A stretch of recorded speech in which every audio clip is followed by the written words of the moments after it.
Watch guys, video with a bit of a difference this one. Obviously I'm not on the bank, I'm in my garage. Now I've been considering buying a baiting pole and I've been looking at them and all of them are just a bit too expensive for my liking. It's not too bad if you buy the basic models, which are like 12 to 15, maybe even 18 meters. But I've been thinking about the spots that I'm thinking about using for the baiting pole, and I'd need quite a bit more distance than that. So I thought I'd go about trying to make my own one. So let me show you how I'm going to make this, and then we'll see at the end of the video if it actually works. So is it possible to build a budget baiting pole? Let's find out.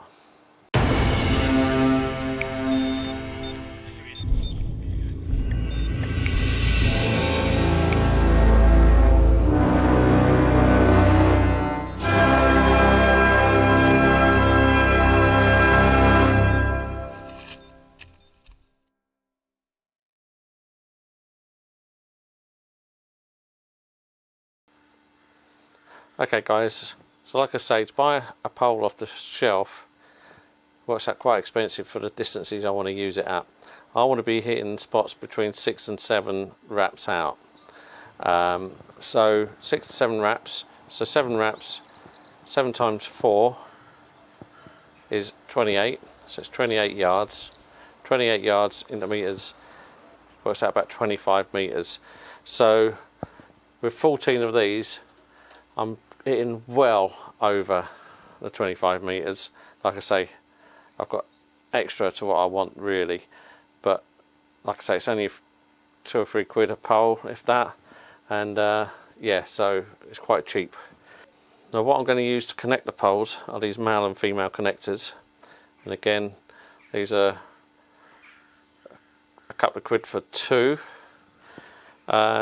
so it adds up. I think with the connectors and the poles I spent about 30 quid in total.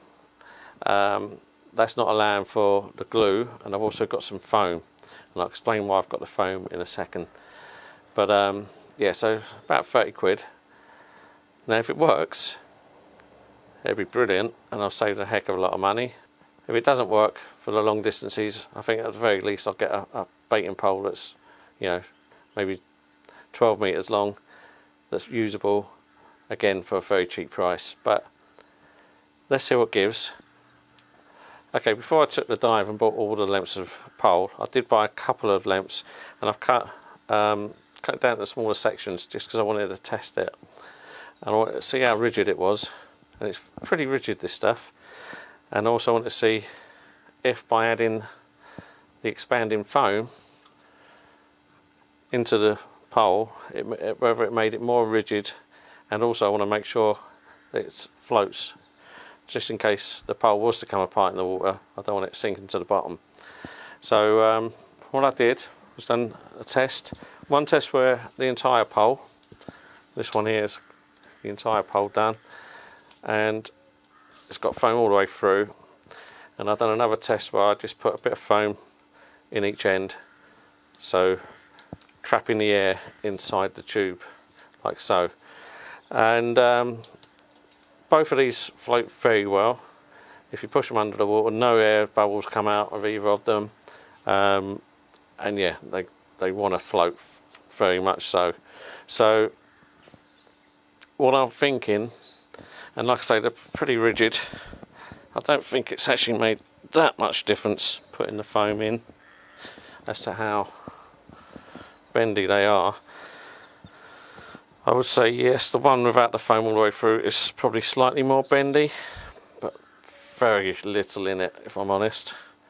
So what I'm thinking, to save on filling the entire length of these poles with the foam and wasting foam that I don't need to use, I'm thinking about just plugging probably the first sort of foot or so of each pole with the foam, trapping the air in the middle. And what I'll do then is I'll trim that off once it's all set, and sand down the edges, and then glue these male and female caps on, and I'll show you these in a bit more detail. Okay, so here are your connectors. You've got your male and your female. When you buy these, they come in separate sets, so you buy your males separately and your females separately. And when you do get them as well, they come with a little sort of bit on attached to them, which you don't need, so just remove that collar. You just don't need that at all. These are the bits we're interested in. And what we do is one end of the pole we're going to attach the male section, and at the other end of the pole we'll attach the female. And what I'll do is we'll glue that on, and I'll show you that in more detail when I come to doing it. And then basically those fittings will then just screw together like so, making a pretty firm joint. It's a little bit wobbly at the moment because I haven't glued it, but is hoping that this does the job.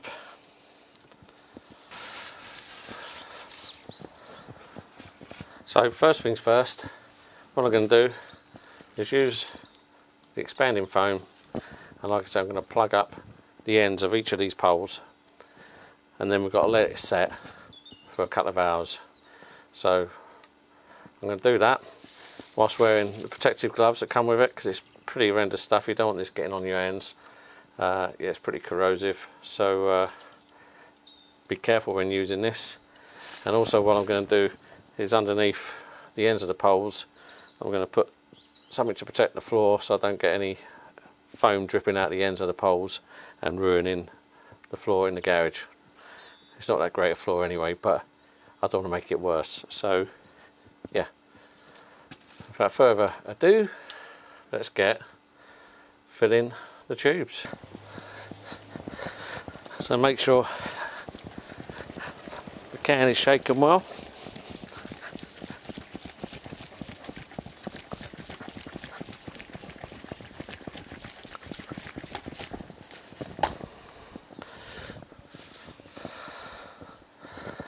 And then attach the top section.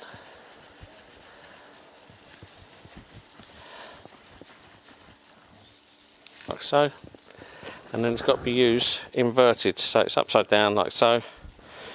Let's put the tube inside there.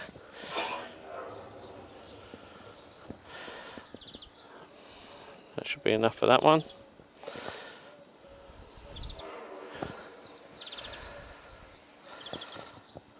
Should be enough for that one.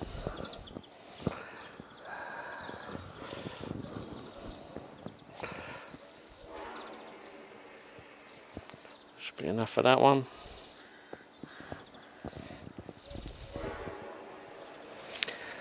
That one. And as you can see, the foam continues expanding once it's in there, hence the reason I put something underneath to stop anything falling on the floor. That one.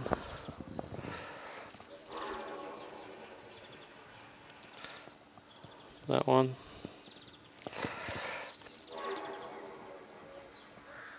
That one.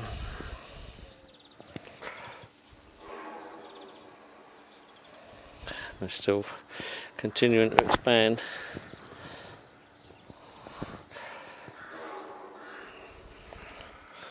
So it's quite a messy job. So hence the gloves, hence the protection on the ground.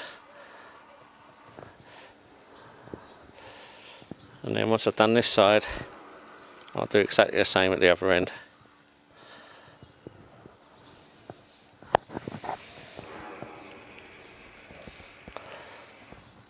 So obviously it's coming out this end, but it's also expanding down into the tube as well.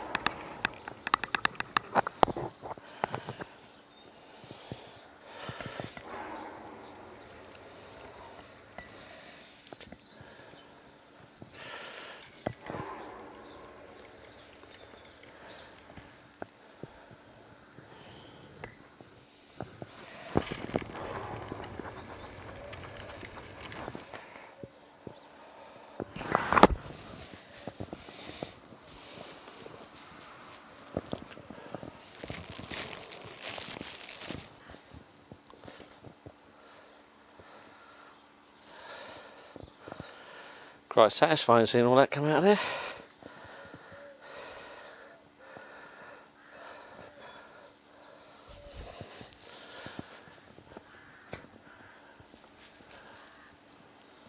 Okay, so I'm going to do the other end.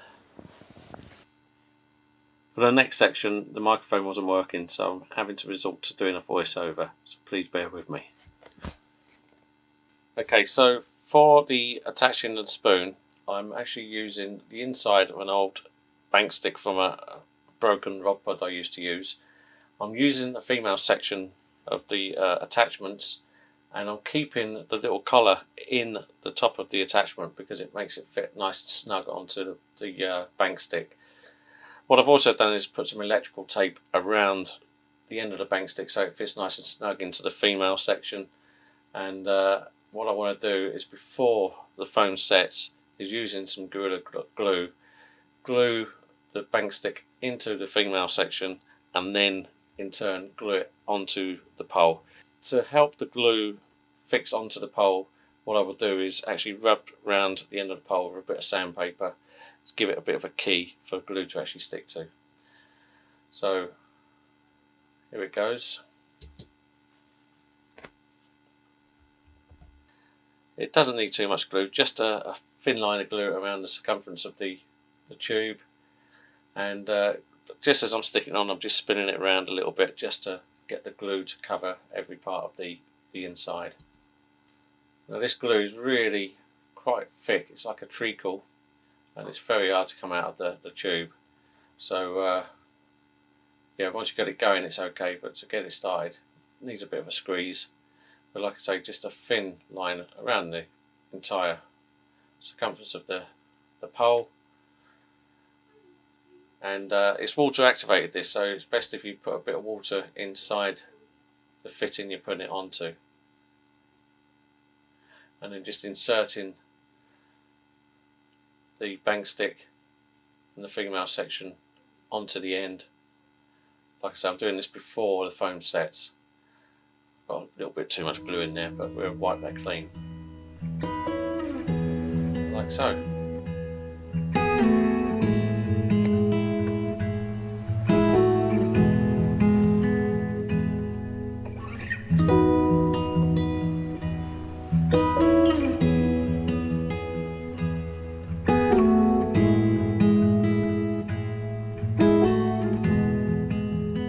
Okay, so now the foam is all set.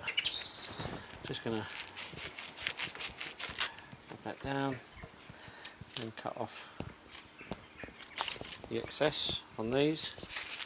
Using an hacksaw, just go straight through it. It's like a knife through butter. There you go. And then what I'm going to do is just put that down. And what I'm going to do is just, like I did before, put a key using sandpaper around the end, just to give the glue something to catch hold of when I glue the caps on. So I'll do that with all of those and catch you in a bit. So I've trimmed all the ends down. This is the glued in section for the cup or the baiting spoon to go into, and that is on there really solid. That's not going anywhere. So the other thing I've done is I've just sanded back sort of hand length, just so that when it comes to turning and undoing the poles, I've got something more to grip on. So I've just sanded down sort of a palm's length section of the handle. I don't know if you can see that on the camera, but that's there. Now what I'm going to do is start gluing on the other fittings, and I've got just the female sections out at the moment, and what I thought I'd do is start with just the females so I don't end up sticking a male and a male on the same pole, or a female and a female on the same pole, so there's no chance of me messing up. So this will be going on to here, something like this. That just needs cutting back a bit. still continue to expand slightly, even since I've cut them. I think that should be about it. So back out with the Gorilla Glue. Get the glue coming out. Very thick stuff. It's like a thick treacle, this. Can you see that on there? So I've got the glue coming out. Just a thin line all the way around. And then what I'm going to do, because apparently this glue works with moisture, so I've got a damp cloth here, wet. So I'm just going to wipe the inside of the fitting with the damp cloth, and then slide that on, spinning it around as I go to get the glue to have as much contact as possible, like so. So there we go, that's one completed section. So I've got a female on the base, and this one is obviously the section that has the spoon attached to. So I'm going to carry on putting female ones onto the ends of the poles, and then once I've done those, I'll swap them over and do the male ones on the opposite ends. That way I'm not going to mess it up and have two of the same on the same pole. So leave it with me, I'll get on with this. Save you watching this, it's going to be a bit tedious, but got to be done. Anyway, catch you in a bit. Once again, you'll find me back down on my local lake, Watergate Farm, and once again I'm in swim number 1. The reason I'm choosing this swim, I've had a look around, I've not seen any fish anywhere. The forecast today is sunny, but with well, sunny periods, but with a blustery, strong south-southwesterly wind. And so based on that, I'm going to go into this swim and have a bit of shelter and fish on the back of the wind. There is a chance the fish might go into the sun if it comes out later on the other side of the lake, but I'm going to go for the wind factor today. So I've chosen my swim, got all my gear on my barrow, so now I've just got to get set up and get the rods out. Okay guys, so one bit of kit I have brought with me is the new poles that I've made. You saw me starting these in the garage. I'm very happy with how they've come out. And I've actually got 30 metres worth of poles in here. It may be that I'll never be able to get that far because it may be too unruly. But anyway, I'm going to quickly try this out before I get the rod set up while I've got an uncluttered swim. I just want to give it a go and just see what the reach is like and what the control is like. And hopefully I'll be able to use this to put the rigs out with. But if not, back to the old school tactics of actually casting. But yeah, I'll show you this in a bit more detail in a bit, but let's have a go and see how it works. Okay guys, now I've had a try with the baiting pole, and I was actually really impressed with it, although it is a bit of a breeze on the water, so I've had to extend the poles, so I've got it into 3 bits so I can get it out quicker, because by the time I was doing one pole then another pole, it was drifting over and it was just no good. Saying that, I think the wind's got up since I was trying it out, so it may be an impossible task, but I'll give it a go. There is quite a chop on the water, but I think if I get it out quick enough, there is a chance we'll get it in the spot. But so I've got my usual rig on a running leg setup this time. I'm going to put some foam on the hook, even though it's going to be in the spoon, and then we'll try and ship it out. But like I say, this wind could be too strong, but let's just see how it goes. So here's the spoon ready to take out.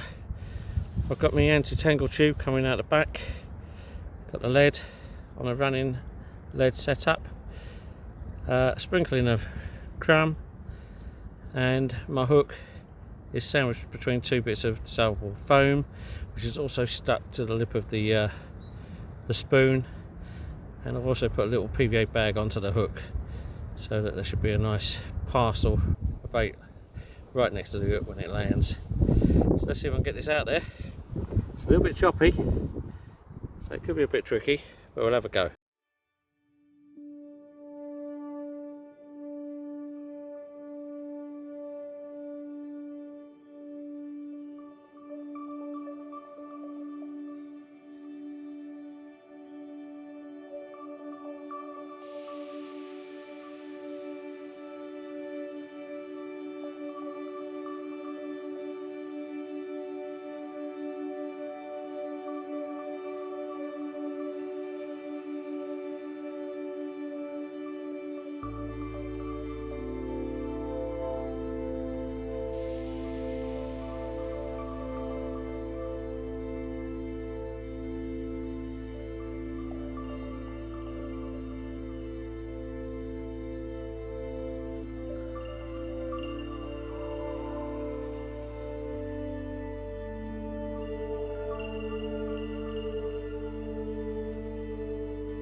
far right as I can, he says. Let's get another section on. Now this is the bit that takes the time and possibly cause an error. Just putting those two bits back together. Right, that's good.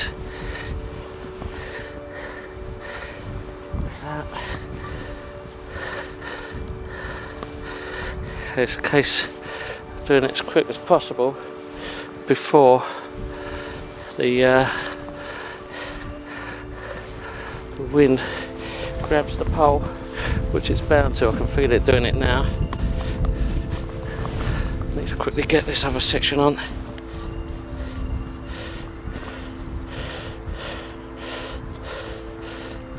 A bit muddy, but here we go. So we're over. And let's get this line over.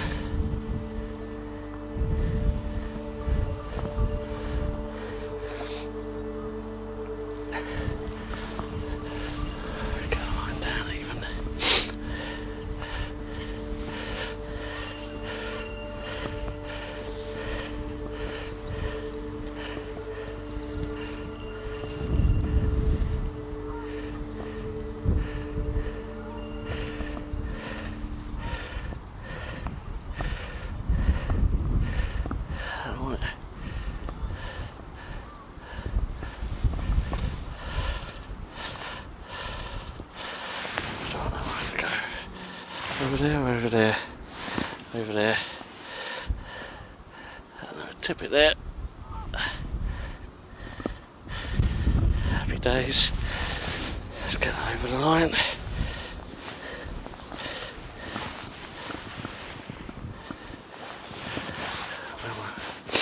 Move it back. What we'll do. Put the bail on back on.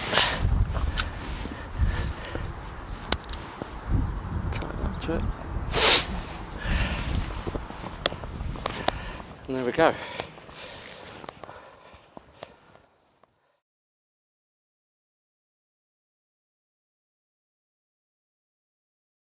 Okay, I'm quite happy with that. Considering it's breezy, yeah, it's fiddly, but it could be worth it. That's using 22 metres of tubing to get to that spot. So it's quite a stretch, but it's done the job on a budget. Very pleased with that, very pleased. I'll show you the spoon in detail a bit later, and I'll show you the pole again a bit later. But, yeah, that's good. So that's the left hand rod done. Let's think about getting the right hand rod done. I'm not too sure if I'm going to reach down there because the wind is hacking that way, but I might give it a go. I might do it off camera, but anyway, does work, jobs are good, and see you in a bit. Watch guys, I'm back. Right, so what have I done? I've used a baiting pole, which worked much better than I ever thought it would do. Yeah, a bit fiddly, very fiddly. I ballsed up the first time, putting the rig out, straight out onto the opposite bank. I got the line caught round the pole somehow. Second time, out like a dream. Now the right hand rod is even further. Right hand rod is normally about a 7-8 wraps cast, and I was a bit doubtful whether the pole will handle that sort of length. 7 wraps is 28 yards. Which equates to about 25 metres. So I'm using 25 metres. I've actually got 30 metres of pole on there at the moment, and yeah, I used most of it to get right down into the margin to my right under overhanging tree, and yeah, sort of thing you wouldn't be able to cast to normally. Now again, that took me 2 attempts. First one, well, well, first of all, the wind caught the tubing, so it wasn't exactly where I wanted. It was in a good spot, don't get me wrong, and I was quite happy, and released the bait, but again the rig tangled on the spoon. Not the rig, but the line got wrapped around it. So I don't know if the line's been blown over in the wind and catching itself, or just, I'm not too sure. But on the second attempt, I held the line, the rod in one rod, had the poles out, and it was perfect spot, absolutely spot on. Like I say, I wouldn't be able to cast it anywhere near there. And I just sort of teased the line over so I could see the line separating from the pole, see it going towards where the bait was, and yeah, just got the line out of the way and then pulled the pole back, and yeah, worked marvellously. So shame it's taken 2 attempts, because there's another bed of crumb out there, so I've got 2 baited spots in each area. So yeah, obviously first delivery went wrong, so there's a bed of crumb. Second delivery, another bed of crumb. Now it may be too much bait out there, who knows, but you saw how much I put in. Not much at all, just sort of a handful of bait. So a couple of handfuls of bait in each spot, so it were. So I've got the rods out, both absolutely on the money, and they've got bait around them as well. So nice and tight around the hook bait. Yeah, I'm feeling very confident. It's just a case of whether the fish are going to be down there and whether they're going to be in a feeding mood. But it has warmed up considerably since the last time you saw me. We're talking about 10 degrees I think today. A little bit of sunshine. There's no rain forecast. I put the brolly up just because of the wind factor. It is quite breezy, and another reason why I'm very surprised the pole actually worked, because yeah, that wind is quite nasty, but I got it to work, and yeah, happy days. Keep getting back to the pole, I'm sorry, but I'm quite excited about it. But yeah, no, so both rods are out, minimum disturbance, no casts whatsoever in the swim this morning. Baits in good spots with a handful of crumb around each one. Couldn't do it any better. And so now it's just down to the carp gods and whether they're going to smile down on me, but only time will tell. But super confident. Like I say, the conditions are much warmer. For the last week or so it's been warming up. No signs of ice or frost in the night. It's been very, very mild for this time of year. It's still February. Yeah, last week in February, and I've seen on social media there's been a few fish out. So yeah, let's just hope something comes our way today. But at the end of the day, very happy. I've had a chance to try my new toy, the pole, and worked very, very well. So like I say, I'll show you that in a bit more detail later on. But in the meantime, I'm going to have a cup of tea, and I'll catch up with you in a bit.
Guys, it's pretty blustery, but there's quite a bit of yellow sky up there, so there are some clouds around, but it's generally nice and sunny, but very windy, and quite a chilly wind as that. Even though it's a southerly, it's quite a cold wind.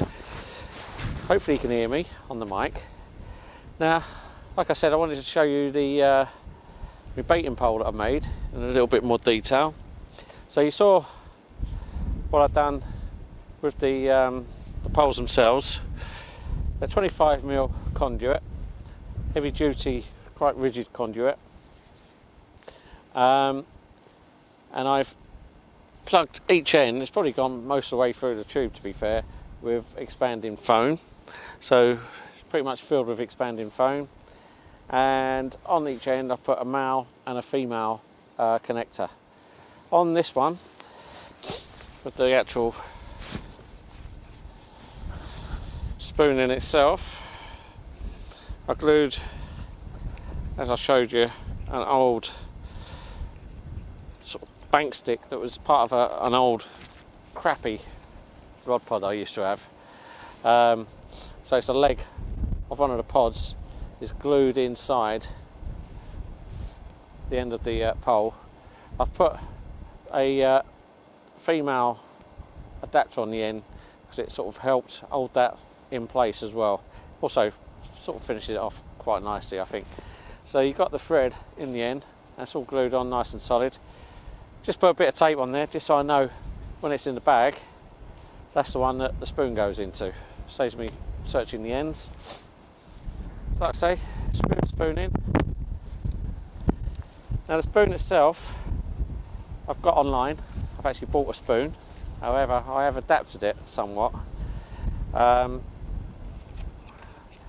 So it's a Nash particle spoon I got online for about £7-8. But what I've done is I've got a couple of old shampoo bottles. You can sort of work out the shape of them there. There's the lid, that's the bottle. And I've used the Gorilla Tape, the black Gorilla Tape, to stick them to the sides of the spoon just to aid in the balance of the spoon. And it does work quite well. You still got to be careful, you could tip it over fairly easy, but it does tend to want to sit nice and flat like that. So yeah, I'm very happy with that. I was thinking of gluing it and doing all sorts, but I think this tape will probably hold its own. I've done some repairs with it before that have been out in all weathers and it's still sticking, so I'm pretty confident that I won't need to do any more to that. That's going to work. If it does start peeling off, then obviously I'll put some more tape on or think about doing a more permanent fixture. But at the moment, with those two shampoo bottles taped to the sides, now we know where I've got that idea from, so and it does tend to help. So I don't need to have the foam on the handle. Using these bottles holds it nice and flat and gives it plenty of buoyancy. Not my idea, like I say. If you've been looking at baiting poles online, you'd have seen that elsewhere, but you'll be paying a lot more money for it. So I've got 15 poles at 2 meters each, so that's 30 meters of poles. And like I say, each one's got the male or the female fitting on the ends, and I'll show you that how that works. Now you've just got to be careful when you're attaching these that you keep it as straight as possible. And I've got a bit of mud in the end there, that's also not going to help, but just keep it straight. And obviously when you've got the spoon in the water, you want to keep this end still and just screw from the back until it gets nice and tight. And there you go, you can actually lift that up like so. And yeah, very sturdy, it's not going anywhere. And like I say, I've got 15 lengths of that, 30 meters, and that's cost me, I don't know, I'd have to work it out, but I think with the spoon, and I'll show you the bag that I've got as well, I think I spent about 50 quid or so for a 30 metre baiting spoon. So I'll show you this bag. So there you go. This was a tenner online, but I did have to pay for postage on it. Now these 2 metre poles just fit in. I can't actually do it up. It's fine for my purposes. If you wanted to get this bag in particular and get these to fit, then obviously you could cut it so it fits to the length and take a foot off or so. This is meant for 6-foot poles. It's actually a sports bag for corner flags and football training poles. That's what it's for. So I've got it, not paying any carp tax on that. Nice and cheap, but it does the job. Holds all the poles in there nice and easy. So what I do is at the bottom of the video I will put a link for all the bits that I've used to make this spoon. So if you fancy having a go yourself, you can have a look. All the pole bits and pieces I got from Screwfix. The spoon I got from Angling Direct, and the shampoo bottles I nicked off the missus. So don't tell her. And yeah, I'm really impressed with it. It's a little bit fiddly, I'm not going to lie. It's a fiddly thing to use, but considering the conditions this morning were a bit blustery, I think it done a very good job. And I even used all the poles, so I've used 30 metres of range to get this bait where I wanted it. Very happy indeed. Now, one thing I was doing when I was putting the rigs in, obviously I'm putting the lead at this end, but what I was doing is putting the rig down here, and what I found is using the dissolving foam.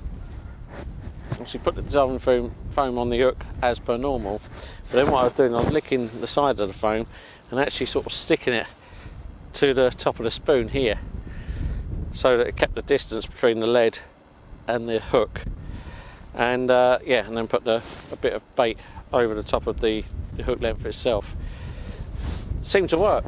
Yeah, so that keeps, it's almost like sticking the hook onto the spoon and keeping it stretched as far away as I could from the lead. Obviously there's a bit of a loop of the hook length underneath the bait, and yeah, when you tip it over, obviously the lead falls out and pulls the hook and the foam off of the spoon.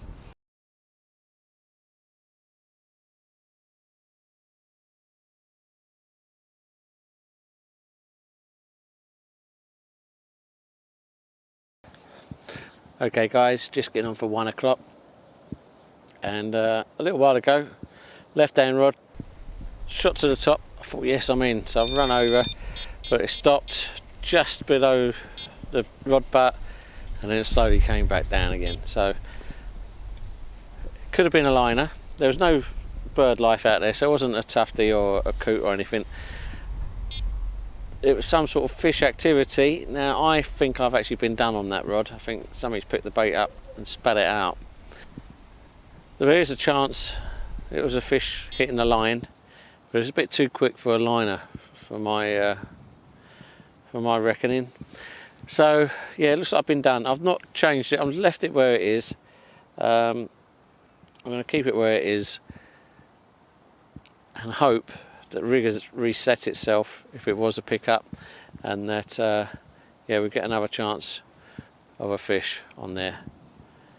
Yeah, I was a bit gutted. It was one of those ones where you just wonder, should I hit it or shouldn't I hit it? I left it and the bobbin just slowly came back down again. So let's see what gives. Bit gutted, but that's fishing. Anyway, I'll see you in a bit.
Okay, so I'm glad I repositioned that left end rod now, because shortly after, pulled up tight, lovely 16 pounder, 16 pound on the nose.